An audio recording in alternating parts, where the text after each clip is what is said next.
বীরভূমের রেজাল্ট হবে 11-0, হুঙ্কার অনুব্রতর। তৃণমূলের প্রার্থী ঘোষণার পর এমনটাই দাবি করলেন অনুব্রত মণ্ডল। তৃণমূল একাই পাবে 230 থেকে 235টি আসন, এমনটাই দাবি করেছেন কেষ্ট মণ্ডল। বীরভূমে খেলা শুরু, মন্তব্য অনুব্রত মণ্ডলের।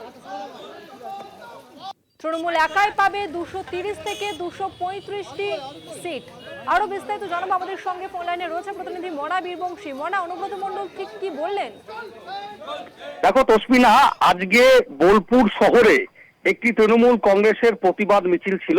মিছিলের বিষয়বস্তু ছিল রান্নার গ্যাসের দ্রব্য মূল্য বৃদ্ধি এবং মানুষ লাইনে দাঁড়িয়েও কিন্তু গ্যাস মিলছে না, এবং যার ব্যর্থতা কেন্দ্রীয় সরকারের দিকে তীর তৃণমূল কংগ্রেসের।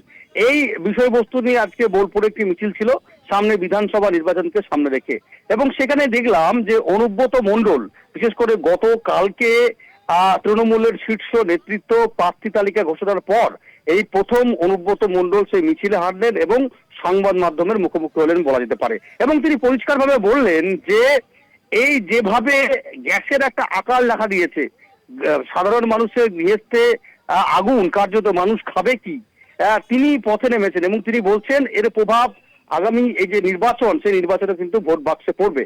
তিনি পরিষ্কারভাবে হুঙ্কার দিলেন যে বীরভূম জেলা বিরোধী শূন্য হবে। তিনি সাংবাদিকদের ক্যামেরার সামনে বললেন যে বীরভূম জেলার 11টি আসন রয়েছে, 11টি বিধানসভা কেন্দ্র রয়েছে, 11তে 11ই হবে তৃণমূল বিরোধী শূন্য হবে। শুধু তাই নয়, তিনি এটাও অঙ্ক বেঁধে দিলেন রাজ্যের ক্ষেত্রে। তিনি বললেন যে গোটা রাজ্যে যে 294টি বিধানসভা কেন্দ্র রয়েছে, তার মধ্যে 235 থেকে 220 থেকে 235 পর্যন্ত তৃণমূল কংগ্রেস পাবেন।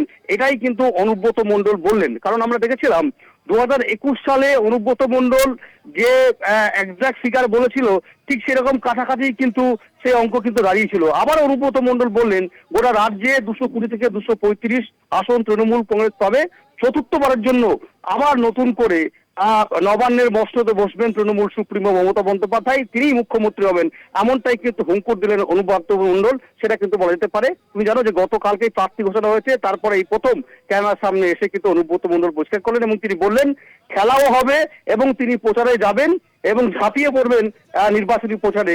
এমনই চিত্র বোলপুর শহর থেকে উঠে এলো, সেটা বলা যেতে পারে। তসমিনা, ধন্যবাদ মনা। বীরভূমের রেজাল্ট হবে 11-0, এমনটাই হুঙ্কার দিলেন অনুব্রত মণ্ডল। গ্যাসের মূল্য বৃদ্ধির প্রতিবাদে অনুব্রত মণ্ডলের নেতৃত্বে একটি মিছিল হয় এবং সেখান থেকে রীতিমতো হুঙ্কার দিলেন তিনি। ঠিক কি বলেছেন অনুব্রত মণ্ডল শোনাবো আপনাদের। বীরভূম জেলায় 11টা সিটে 11টাই জয়লাভ হবে। পার্টির ক্যান্ডিডেট 11টাই জিতবে, 230 থেকে 235। বীরভূম জেলায় 11টা সিটে 11টাই জয়লাভ হবে। পার্টির ক্যান্ডিডেট 11টাই জিতবে, 230 থেকে 200।